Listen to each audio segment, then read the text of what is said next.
नमस्कार, बहुत स्वागत आप सभी का इस न्यूज बुलेटिन में। मैं आपके साथ राजेंद्र देव और आपके साथ मैं हर्षा शर्मा। रुक करेंगे खबरें धुआंधार का।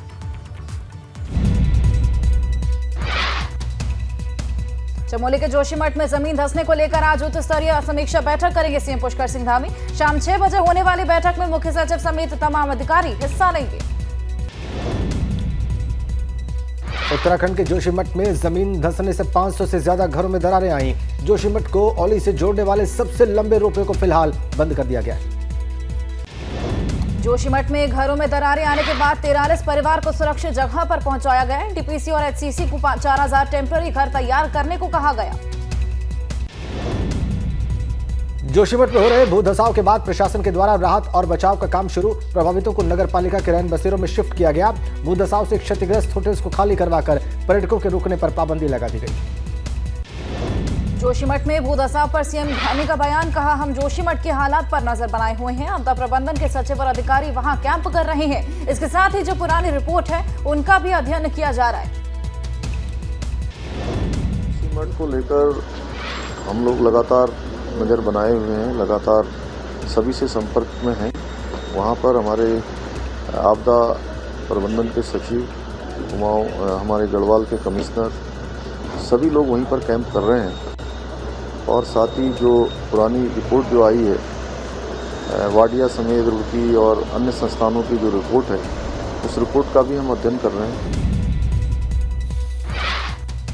जोशीमठ में हो रहे भूधसाव को लेकर कांग्रेस प्रदेश अध्यक्ष करण माहरा ने सरकार पर आरोप लगाए। कहा, जोशीमठ में हो रहे भूधसाव को लेकर सरकार गंभीर नहीं, वहां स्थिति लगातार बिगड़ती जा रही है, सरकार इस ओर ध्यान नहीं दे रही।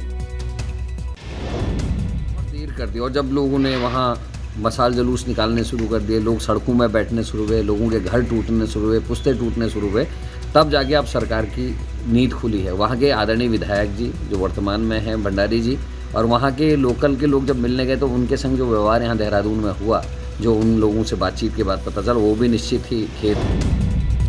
जोशीमठ में हो रहे भूधसाव को लेकर तीर्थ पुरोहित और साधु संतों ने जाहिर की चिंता। साधु संतों का कहना है कि गुरु शंकराचार्य की तपोस्थली जोशीमठ सामरिक दृष्टि से भी महत्वपूर्ण स्थान है। जोशीमठ में भूधसाव को लेकर आपदा प्रबंधन सचिव रणजीत सिन्हा ने किया आपदा प्रभावित इलाके का दौरा। गढ़वाल आयुक्त सुशील कुमार भी प्रशासन की टीम के साथ रहे मौजूद। लखनऊ में भाजपा की 2 दिनों की बैठक की बीएल संतोष ने तैयारी की। रिपोर्ट सूत्रों से मिली जानकारी। अब राष्ट्रीय कार्यकारिणी की बैठक में रखेंगे रिपोर्ट। 16 और 17 जनवरी को दिल्ली में एनडीएमसी कन्वेंशन सेंटर में होगी बैठक। मिशन यूपी पर फोकस। भारत जोड़ो यात्रा के बाद अब कांग्रेस चलाएगी हाथ से हाथ जोड़ो अभियान। राहुल गांधी का संदेश लेकर हर बूथ तक जाएंगे कांग्रेस कार्यकर्ता। 26 जनवरी से कांग्रेस हाथ से हाथ जोड़ो अभियान शुरू करेगी। सिनेमा को लेकर भाजपा सरकार पर अखिलेश यादव ने ट्वीट कर साधा निशाना। कहा, भाजपा सरकार ने सिनेमा को सियासी विचारधारा का हथकंडा बनाया। सिनेमा जगत को नफरत की तलवार से दो फाड़ किया जा रहा है। प्रयागराज से उच्च शिक्षा निदेशालय नहीं हटाया जाएगा। डिप्टी सीएम केशव प्रसाद मौर्य ने ट्वीट करके जानकारी दी। कहा, उच्च शिक्षा निदेशालय लखनऊ स्थानांतरित नहीं होगा, गलत आदेश जारी करने की होगी जांच। 12 जनवरी को होगी सपा विधायक इरफान सोलंकी और रिजवान की अग्रिम जमानत पर सुनवाई। इरफान रिजवान के जेल जाने के बाद जाजमऊ थाने में रंगदारी और जमीन कब्जाने के 2 मुकदमे दर्ज हुए थे। सपा विधायक इरफान सोलंकी के चाचा को कानपुर नगर निगम का नोटिस। 1 करोड़ 33 लाख बाकी है हाउस टैक्स, नहीं जमा करने पर कुर्की के लिए भेजा गया नोटिस। बुलडोजर पर माफिया मुख्तार के भाई सांसद अफजाल अंसारी ने कसा तंज। कहा, 2022 चुनाव में गाजीपुर की जनता ने बुलडोजर की शांति को दिखा दिया। अयोध्या में सरयू नदी से रामलला तक बनेगा भव्य कॉरिडोर। 6 जिलों को जोड़ते हुए 6 बड़े भव्य प्रवेश द्वार की भी तैयारी। शाह का भी बड़ा ऐलान। 1 जनवरी 2024 को अयोध्या में राम मंदिर मिलेगा तैयार। प्रयागराज में आज से शुरू हुआ आस्था का माघ मेला। पौष पूर्णिमा के स्नान पर्व पर संगम तट पर उमड़ा आस्था का सैलाब। कड़ाके की ठंड में श्रद्धालु संगम में लगा रहे आस्था की डुबकी। सीएम योगी ने पावन पौष पूर्णिमा की सभी प्रदेशवासियों को दी हार्दिक बधाई। कहा, भक्ति के प्रतीक माघ मेले में पधारे सभी पूज्य साधु संतों, कल्पवासियों और श्रद्धालुओं का हार्दिक स्वागत। मां गंगा आप सभी की साधना और मनोकामना पूर्ण करें। मैनपुरी में जिम के घाट पर बाइक सवार बाइक चोरों ने फायरिंग कर दी। गार्ड की जांच में लगी गोली, जांग में गोली लग गई। घायल गार्ड से एफआईपीजीआई रेफर किया गया। जांच में जुटी पुलिस। नोएडा में पुलिस कस्टडी से फरार हुआ राजीव और फराका पुलिस मुठभेड़ के बाद गिरफ्तार। कमिश्नर ने लापरवाही बरतने पर इको टेक 3 थाना प्रभारी समेत 6 को सस्पेंड किया। बहराइच में गल्ला व्यापारी से लूट मामले में बड़ा खुलासा। पुलिस के मुताबिक घटना में कुल 5 लोग शामिल थे, जिसमें से 2 लोगों को गिरफ्तार कर लिया गया। लुटेरों से 2 अवैध तमंचे और कारतूस भी बरामद। उन्नाव के बद्रीखेड़ा और कोडरा गांव में तेंदुआ दिखने से हड़कंप। पुलिस ने ग्रामीणों से रात में खेतों में न जाने की अपील की। Video viral. अमेठी में संदिग्ध परिस्थितियों में युवक की मौत हो गई। रिश्तेदार के घर फांसी के फंदे पर लटका मिला 22 वर्षीय युवक का शव। संग्रामपुर के तारापुर गांव का मामला। कानपुर में ककवन थाना इलाके के मनावा इलाके में पुष्पेंद्र उर्फ ललुआ का शव ढूंढने में जुटी police. PAC streamer, drone camera और 20 गोताखोरों की मदद से शव की तलाश। पुष्पेंद्र की हत्या कर नहर में फेंका गया शव। रामपुर की रजा लाइब्रेरी को विश्व पटल पर चमकाने की कवायद शुरू। रामपुर विधायक आकाश सक्सेना ने रजा लाइब्रेरी को नई पहचान देने की मांग उठाई है। संस्कृति मंत्रालय की संयुक्त सचिव मुग्धा सिन्हा ने रजा लाइब्रेरी पहुंचकर निरीक्षण किया। नोएडा प्राधिकरण ने लगाए शहर के 150 थानों पर 1300 कैमरा और एसओएस आपातकालीन बॉक्स। एसओएस बटन से इमरजेंसी में तुरंत पुलिस को जानकारी दी जा सकती है। योजना से इमरजेंसी में लोगों को मिलेगी मदद।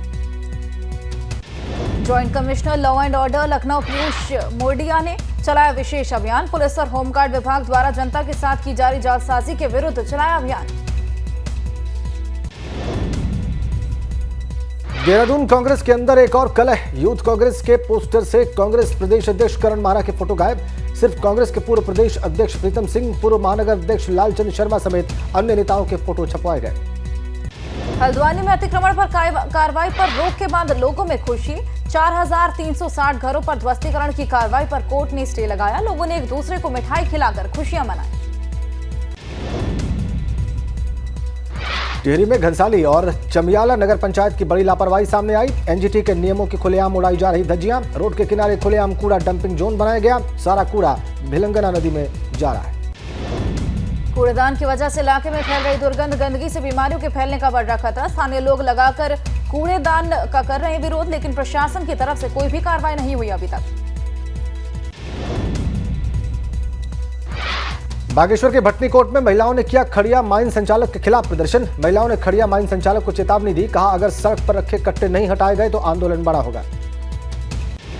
रुड़की सिविल अस्पताल में प्लेटलेट्स की समस्या से मिलेगा निजात। अस्पताल को मिला एफरेसिस मशीन चलाने का लाइसेंस। 20 लाख की लागत से प्लेटलेट्स एफरेसिस मशीन लगाई गई।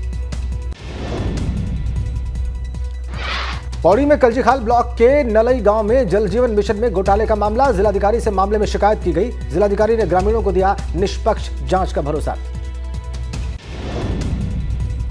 पिथौरागढ़ के मुख्य विकास अधिकारी वरुण चौधरी ने जानी स्थानीय समस्याएं। छोटे छोटे आयोजन कर समस्याओं का समाधान करेंगे। पहले चरण में 15 शिविरों के आयोजन होंगे। मुजफ्फरनगर में भाजपा महिला मोर्चा की उप जिलाध्यक्ष कविता सैनी के साथ मारपीट। दबंगों ने घर में घुसकर की गाली गलौज और मारपीट। सिटी कोतवाली क्षेत्र के खदरवाला का मामला। हापुड़ में अज्ञात कारणों से एक छप्पर में भीषण आग लग गई, जिसमें 11 दुधारू पशुओं की दर्दनाक मौत हो गई। कड़ी मशक्कत के बाद ग्रामीणों ने आग पर काबू पाया। चंदौली के चकिया कस्बे में बर्तन की दुकान में शातिर महिलाओं ने बर्तन पर हाथ साफ कर लिया। चोरी करने का पूरा वीडियो सीसीटीवी में कैद। कानपुर में भीषण ठंड में हार्ट अटैक से एक दिन में 7 लोगों की मौत हो गई, जबकि 15 ऐसे लोग हैं जिन्होंने कार्डियक हॉस्पिटल पहुंचने से पहले ही दम तोड़ दिया। उन्नाव पुलिस ने रेप मारपीट के केस में 3 आरोपियों को गिरफ्तार किया। साथ ही पुलिस पर हमला करने वाली 4 महिलाओं को भी गिरफ्तार किया गया।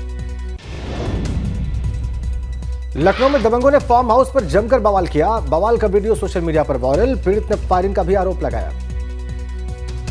उन्नाव में युवक ने नशे में घंटों काटा हंगामा। पिता से झगड़कर युवक पुराने गंगाल पुल पर की दीवार पर चढ़ गया। युवक का हाई वोल्टेज ड्रामा देखने को उमड़ी सैकड़ों की भीड़। हरदोई में दबंगों ने व्यापारी को तमंचों के बट से पीटा। घटना का वीडियो वायरल। सीओ ने कही जांच की बात। बागपत में मकान के विवाद में 2 पक्षों में मारपीट। एक पक्ष ने घर में तोड़फोड़ की, लोगों का सामान फेंका बाहर। महिलाओं के साथ गाली गलौज भी की। ग्रेटर नोएडा अथॉरिटी का अतिक्रमण पर चला बुलडोजर। 6000 वर्ग मीटर जमीन पर हुए अतिक्रमण को ध्वस्त किया गया। जमीन की कीमत करीब 12 करोड़ रुपए। रुद्रपुर ट्रांजिट कैंप की कृष्णा कॉलोनी में खाना बनाते समय फटा सिलेंडर, घर की छत हुई क्षतिग्रस्त, आधा दर्जन से ज्यादा लोग घायल, अस्पताल में भर्ती। सिलेंडर लीक होने की वजह से पूरा हादसा हुआ। गाजियाबाद के मुरादनगर में पंचर की दुकान में हवा भरने के दौरान फटा एयर कंप्रेसर, दुकान मालिक की मौत। आगरा में दिल्ली जैसी घटना होने से बची टाटा 407 में फंसी बाइक, 100 मीटर तक घसीटी, युवक ने कूदकर अपनी जान बचाई। और यह के छलदा में बड़ा हादसा टला, सिक्किम महानंदा से टकराया बाइक सवार युवक, बंद रेलवे क्रॉसिंग से पार हो रहा था बाइक सवार युवक, महानंदा से टकराने पर बाइक के टुकड़े इंजन में फंसे। मिर्जापुर में मानव तस्करी करने वाले गैंग का पुलिस ने खुलासा किया, पुलिस ने गैंग के 6 सदस्यों को गिरफ्तार किया। गैंग के सदस्यों से बेचा गया 2.5 साल का बच्चा हुआ बरामद। राज्यों के मुख्य सचिवों के साथ पीएम मोदी की बैठक, पीएम मोदी की अध्यक्षता में विचार मंथन सत्र की बैठक में एमएसएमई, इंफ्रास्ट्रक्चर इन्वेस्टमेंट, महिला सशक्तिकरण, स्वास्थ्य जैसे विषयों पर चर्चा।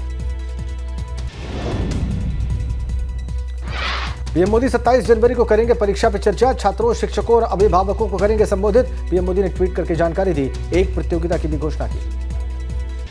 फ्रांस के राष्ट्रपति मैक्रों के राजनयिक सलाहकार बोन ने प्रधानमंत्री मोदी से मुलाकात की। इस दौरान ऊर्जा और संस्कृति सहित आपसी विकास से जुड़े सहयोग के अन्य क्षेत्रों पर चर्चा की गई।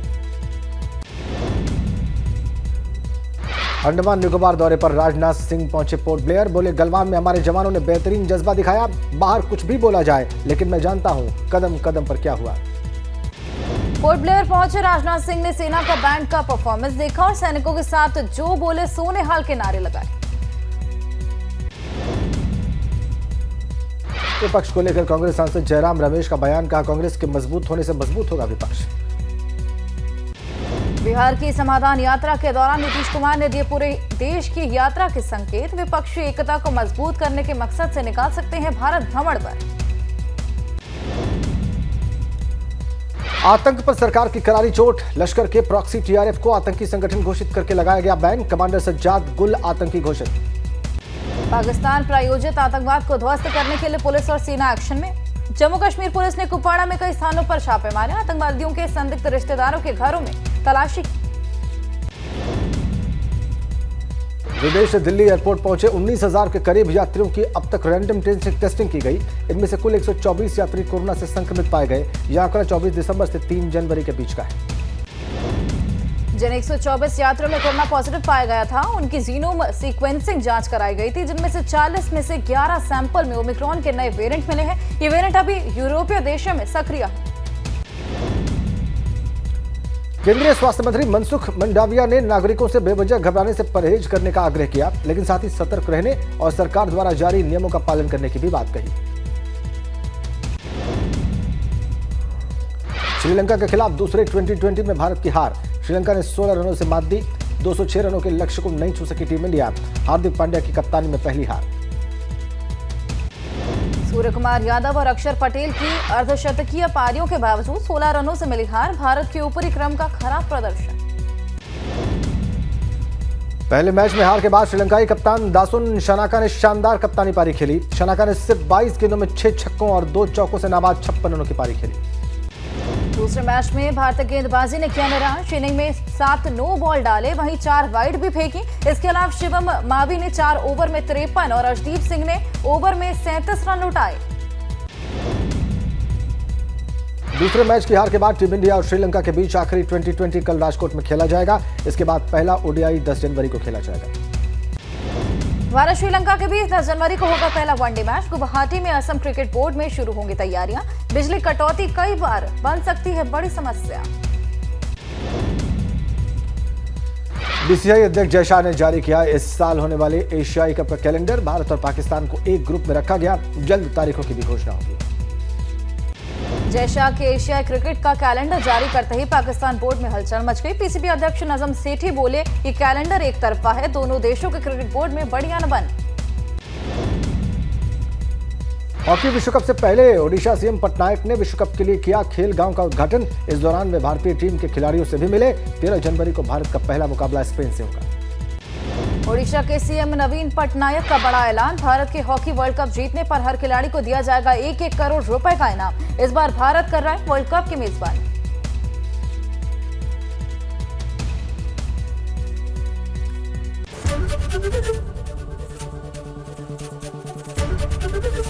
एबीपी गंगा, खबर आपकी, जुबान आपकी।